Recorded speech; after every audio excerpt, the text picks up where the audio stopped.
ഇന്നും യേശുവിനോടുകൂടെ യാത്ര തുടരാമെന്ന ഈ ശുശ്രൂഷയിലേക്ക് താങ്കളെ സ്വാഗതം ചെയ്യുകയും കർത്താവായ യേശു ക്രിസ്തുവിൻ്റെ നിസ്തുല നാമത്തിൽ വന്ദനം പറയുകയും ചെയ്യുന്നു.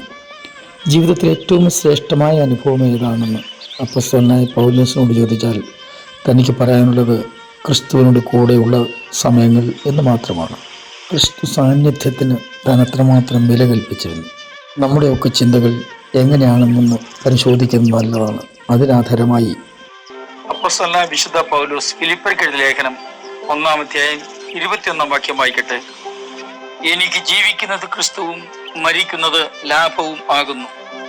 സാധാരണയായി ഒരു സുവിശേഷ പ്രവർത്തകനിൽ നിന്നോ വിശ്വാസിയിൽ നിന്നോ ഒന്നും കേൾക്കാൻ സാധിക്കാത്ത ചില കാര്യങ്ങളാണ് പൗലോസ് ഇവിടെ നമ്മോട് ഓർമ്മിപ്പിക്കുന്നത്. എനിക്ക് ജീവിതം ക്രിസ്തുവും മരണം ലാഭവുമാണെന്ന് പറയണമെങ്കിൽ ആ ആളിന് ദൈവവുമായി അല്ലെങ്കിൽ ക്രിസ്തുവുമായി എന്തുമാത്രം അടുത്ത ബന്ധമുണ്ടായിരിക്കും എന്ന് നാം ചിന്തിച്ചിട്ടുണ്ടോ? ഹൃദയം നിറഞ്ഞു കവിയുന്നതത്രേ വായി പ്രസ്താവിക്കുന്നത് എന്ന് തിരുവചനത്തിൽ നിന്നും നമ്മൾ മനസ്സിലാക്കിയിട്ടുണ്ടല്ലോ. അങ്ങനെ പൗലോസ് ശ്ലീഹ തന്റെ ഹൃദയത്തിൽ നിറഞ്ഞത് വാക്കുകളായി കവിഞ്ഞു വരികയാണ്. എനിക്ക് ജീവിക്കുന്നത് ക്രിസ്തുവാണ്, മരിക്കുന്നത് ലാഭമാണ് എന്ന്. പേര് വെളിപ്പെടുത്താത്ത ഒരു ലേഖകൻ തന്റെ ഒരു ലേഖനത്തിൽ ഇങ്ങനെ ചില കാര്യങ്ങൾ എഴുതിയിരുന്നു. അതായത് അദ്ദേഹം ഒരിക്കൽ ഒരു വിദ്യാർത്ഥിയോട് ചോദിച്ചു, നിങ്ങൾ ഏറ്റവും കൂടുതലായി എന്താണ് ആഗ്രഹിക്കുന്നത്? ആ കുട്ടി ഉടൻ തന്നെ വേഗത്തിൽ മറുപടി പറഞ്ഞു, പുസ്തകങ്ങളാണ് എനിക്ക് ഏറ്റവും ആഗ്രഹം. അതേ ചോദ്യം തന്നെ അദ്ദേഹം വളരെ പിശുക്കനായ ഒരു ധനാഢ്യനോട് ചോദിച്ചു, നിങ്ങൾ എന്താണ് ഏറ്റവും കൂടുതൽ ആഗ്രഹിക്കുന്നത്? അദ്ദേഹം ഉടൻ തന്നെ മറുപടി പറഞ്ഞു, എനിക്ക് പണമാണ് ആവശ്യം. വഴിയിൽ ഭിക്ഷയാചിക്കുന്ന ഒരു വയോധികനായ മനുഷ്യൻ വളരെ വിശന്നു വരിഞ്ഞിരിക്കുന്ന അവസരത്തിലാണ് ഇദ്ദേഹം ഇയാളെ കണ്ടുമുട്ടുന്നത്. അദ്ദേഹം ചോദിച്ചു, താങ്കൾ എന്താണ് ഏറ്റവും കൂടുതൽ ആഗ്രഹിക്കുന്നത്? ഉടൻ തന്നെ അദ്ദേഹം മറുപടി പറഞ്ഞു, എനിക്ക് ഭക്ഷണമാണ് ഇപ്പോൾ വേണ്ടത്. ഒരു കുടിയനോടും ഇതേ ചോദ്യം തന്നെ ചോദിച്ചു. അദ്ദേഹം എന്തായിരിക്കും മറുപടി പറഞ്ഞതെന്ന് നമുക്ക് ഊഹിക്കേണ്ട പോലും കാര്യമില്ലല്ലോ.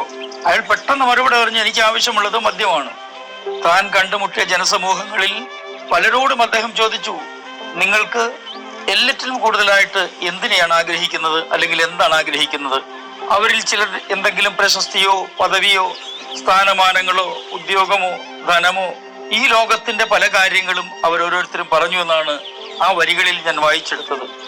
എന്നാൽ അദ്ദേഹം ഇതേ ചോദ്യം അനുഭവസമ്പന്നനായ ഒരു ക്രിസ്ത്യാനിയോട് ചോദിച്ചു, അല്ലെങ്കിൽ ഒരു ക്രിസ്തു വിശ്വാസിയോട് ചോദിച്ചു. അദ്ദേഹം ഇങ്ങനെയാണ് മറുപടി പറഞ്ഞത്, ഞാൻ എല്ലാറ്റിലും കൂടുതലായി 3 കാര്യങ്ങൾ ആഗ്രഹിക്കുന്നു.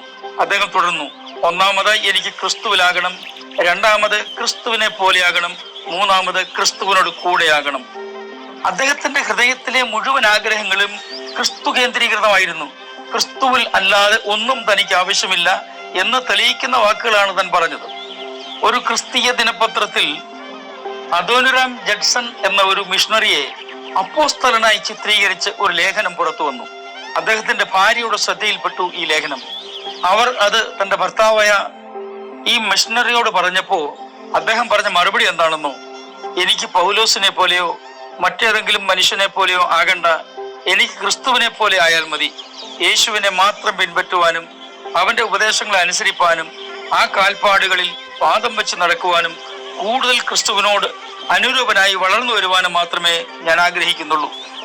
ഇവിടെ ജീവിക്കാൻ ജോലി സമ്പാദിക്കണ്ട എന്നോ, ഇവിടെ നമുക്ക് പാർക്കാൻ ഒരു വീട് വെക്കണ്ട എന്നോ, നമുക്ക് കൃഷി ചെയ്യാൻ അല്പം സ്ഥലം വേണ്ട എന്നോ ഒന്നുമല്ല ഈ പറഞ്ഞതിന്റെ ഒക്കെ അർത്ഥം.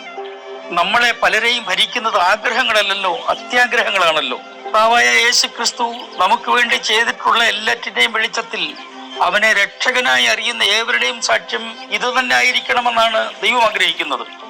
ഇങ്ങനെയൊക്കെ ആയി തീരണമെങ്കിൽ പൗലോസ് ശ്ലീഹ തന്നെ കുറിച്ച് തന്നെ പറഞ്ഞിരിക്കുന്ന സാക്ഷ്യങ്ങൾ തന്റെ ലേഖനങ്ങളിൽ പലയിടങ്ങളിലായി എഴുതി വച്ചിട്ടുണ്ട്.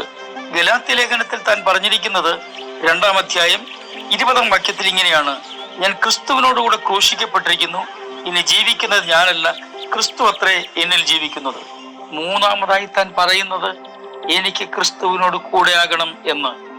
അപ്പോസ്തലന്മാരുടെ പ്രവൃത്തികൾ എന്ന പുസ്തകത്തിന്റെ 3-ാം അധ്യായം 13-ാം വാക്യത്തിൽ വിശുദ്ധ യോഹന്നാനെയും വിശുദ്ധ പത്രോസിനെയും കുറിച്ച് ദേശനിവാസികൾ ഒരു സാക്ഷ്യം പറയുന്നുണ്ട്.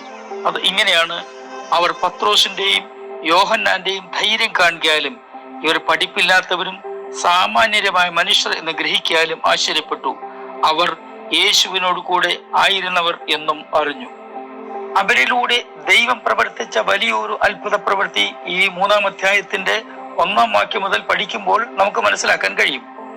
ജീവിതത്തിൽ ഒരിക്കലും നടന്നിട്ടില്ലാത്ത ഒരു മനുഷ്യൻ, ഏകദേശം 40-ലധികം വയസ്സ് പ്രായമുള്ള ഒരു മനുഷ്യൻ, അമ്മയുടെ ഉദരം മുതൽ മുടന്തനായിരുന്നയാൾ, സുന്ദരമെന്ന ദൈവാലയ ഗോപുരവാതിൽക്കൽ ചിലർ ചുമന്നുകൊണ്ട് അവിടെ ഇരുത്തി ഭിക്ഷയാചിപ്പിച്ചു കൊണ്ടിരുന്നയാൾ, എന്നാൽ അതുവഴി വന്ന അപ്പോസ്തലന്മാരായ വിശുദ്ധ പത്രോസിന്റെയും വിശുദ്ധ യോഹന്നാന്റെയും ശ്രദ്ധയിൽപ്പെടുകയും നസ്രയനായ യേശു ക്രിസ്തുവിന്റെ നാമത്തിൽ എഴുന്നേറ്റ് നടക്ക എന്ന് പറഞ്ഞപ്പോൾ എഴുന്നേറ്റ് നടന്നും തുള്ളിയും അവരോടൊപ്പം ആലയത്തിൽ ചെന്നു എന്ന് അത്ഭുതകരമായ വാർത്ത ആ നാട്ടിൽ മുഴുവൻ കാട്ടുതീ പോലെ പടർന്നപ്പോൾ അവരെ കുറിച്ച് പറയുന്ന സാക്ഷ്യമാണ് ഞാനിപ്പോൾ വായിച്ച വാക്യം.